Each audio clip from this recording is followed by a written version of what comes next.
detriment of the very people that you lured in to vote for you. Third fact about the election on Tuesday night is that the Democrats, and you all are not writing about this, and you should be, not writing enough about it. I'm Dave Kinchin at Detroit Metro Airport, where travelers say they're already feeling the pinch of pending flight reductions hitting Friday around the country. That story's next. Hospital bed. A teen victim tells her story after a woman in line at Kids Footlocker stabs her with a kitchen knife. I'm meteorologist Rich Luderman. A little bit of rain tomorrow, but how about a round of snow Sunday morning? We'll talk about that just ahead. Working for you. Fox 2 News at 10 starts now. You're looking at something called the misery map, and you might want to put a capital M on misery, because miserable is exactly the right term to describe the air travel industry right now. As you can see, staffing issues from the ongoing government shutdown have snowballed into widespread delays and cancellations at major airports all over the country, including right here in Metro Detroit. Let's break this down by the numbers. According to FlightAware, 587 flights have been canceled across the U.S. today. And get this, more than 22,000 flights were delayed for an hour or more, and tomorrow it's likely going to be worse. Now, 10% of flights departing from Detroit Metro Airport tomorrow are canceled.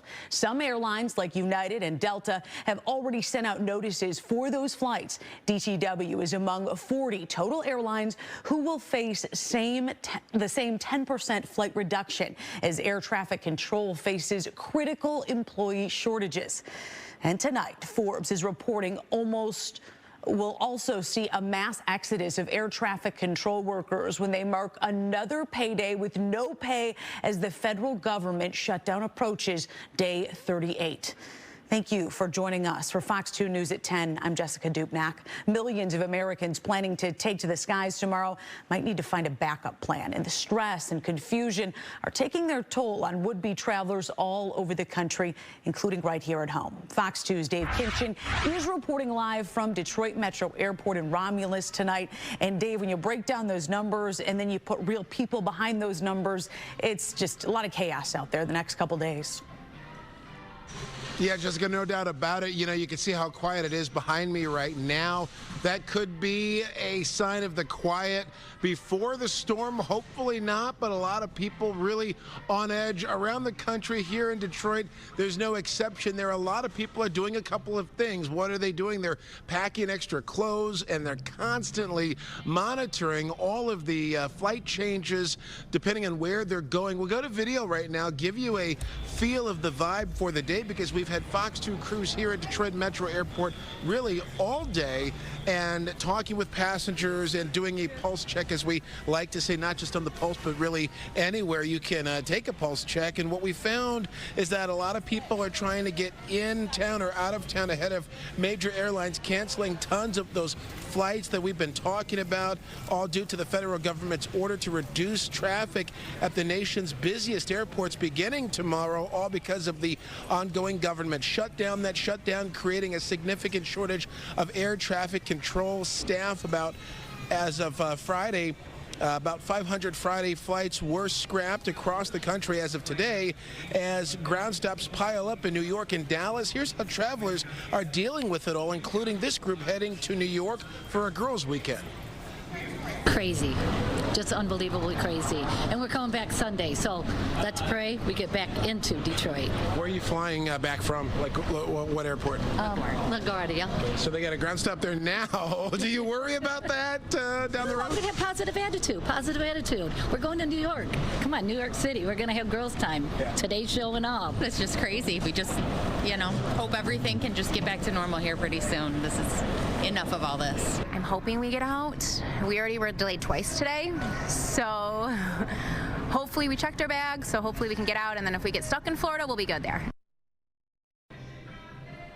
Well, meantime, what is the exact situation here at Detroit Metro? Well, here's what the airport leadership folks know. We got this statement from the administration. It says, in part, the Wayne County Airport Authority is aware of unconfirmed reports that Detroit Metropolitan Wayne County Airport, DTW, is on the FAA's flight reduction list. Currently, we have not received official confirmation from the FAA. We will continue to monitor the situation closely. They say so far no significant disruptions here at DTW, but now, and they often stress this when there's fluctuation with airlines and aviation dynamics, but they're especially saying now make sure you check your flight, your airline, check with them to see what the situation is. Delta has put a statement out. American has put a statement out. It really does vary, and because they're trying to respond to this the best way they can. So definitely check with your airlines, and you may have to do that more than once depending on when your flight is tomorrow or throughout the weekend, if there is a flight at all, because of all these reductions. Reporting live at DTW, Dave Kinchin, Fox 2 News. And Dave, if you do check your app and you see that, you're in the clear, your flight's not delayed or canceled, we're going to start to see that trickle down effect in the next couple of days where these airports are just going to get busy. So even if you don't have a cancellation, you still might be delayed at the airport. It's going to kind of come to a head. Yeah, it really is, and I think there can be certainly a domino effect, right, as these types of things go. Certainly a bit more dramatic because of this ongoing federal government shutdown. So yeah, I think that's another thing a lot of people are really dealing with. And if you check with your travel agent, that might be another resource as well. All right, Dave, thank you. A news alert tonight out of Farmington Hills. All Farmington public schools are closed tomorrow. The district sending out a letter to parents tonight explaining that a car accident caused damage to a crucial internet fiber line, forcing the district to cancel classes tomorrow. The district superintendent, Dr. Kelly Coffin, says the district will notify families with more information on when school will resume. Detroit police continue to search for a suspect after two men were murdered late last night inside a barber shop. It happened just after 10 p.m. at the Fly Cuts barber shop on Greenfield, just south of 8 Mile. Police arrived to find the front window shot. They say both male victims were found inside. Police say the shootings appear to be targeted. Officers did not observe any signs of forced entry. There didn't appear to be a struggle prior to the shooting, and everything, the workstations inside all appear to be intact. So what I'm asking the public for is, if you saw something, say something. Police have not shared any suspect information. Call Crime Stoppers if you have any info that can help at 1-800-SPEAK-UP.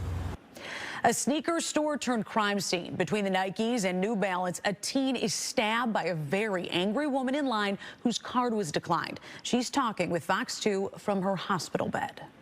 I did get stabbed 4 times.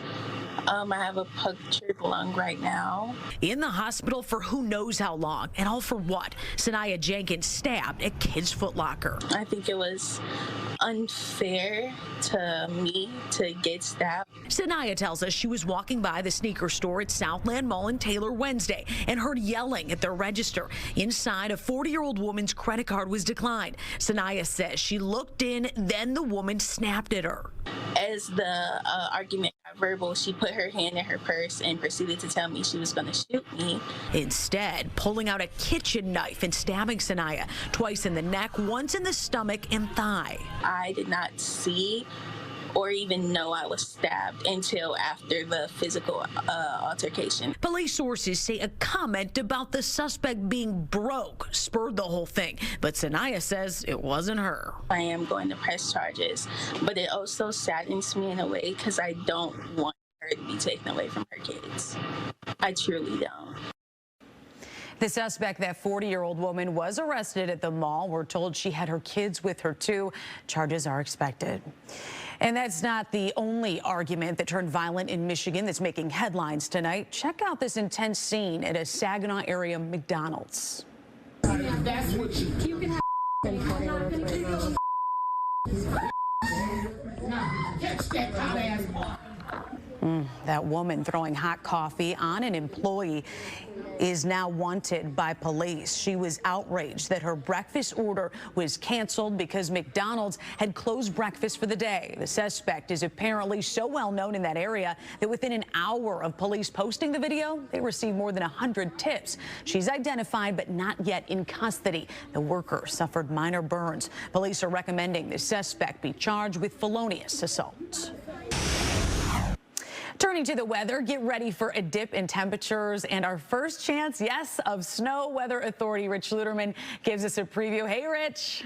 Just don't even say it. It's coming. Yes, late Saturday night and Sunday morning, we will get a round of wintry weather. Now, here's our next weather maker. There are showers west of Chicago approaching Green Bay. So Friday morning for us will be wet at times. Temperature is going to be close to 60 degrees again tomorrow. We're 47 now, 43 in Port Huron. Cooler up there in the Thumb. It's all quiet in Southfield. These are live pictures right along 9 Mile. Take a look at the forecast for tonight. Thickening clouds down to 43. Here's a peek at the next couple of days. It will turn cooler Saturday, but it's Saturday night into Sunday morning that we'll see some light rain and some wet snow. It's our first wintry blast, so make sure you enjoy it. A full check of the 7-day coming up in 20. We owe them so much for serving our country and keeping us safe. And now we're learning Veterans Day activities might be changed because of the government shutdown. I'm Hillary Golston. We'll have all the details coming up. Join us.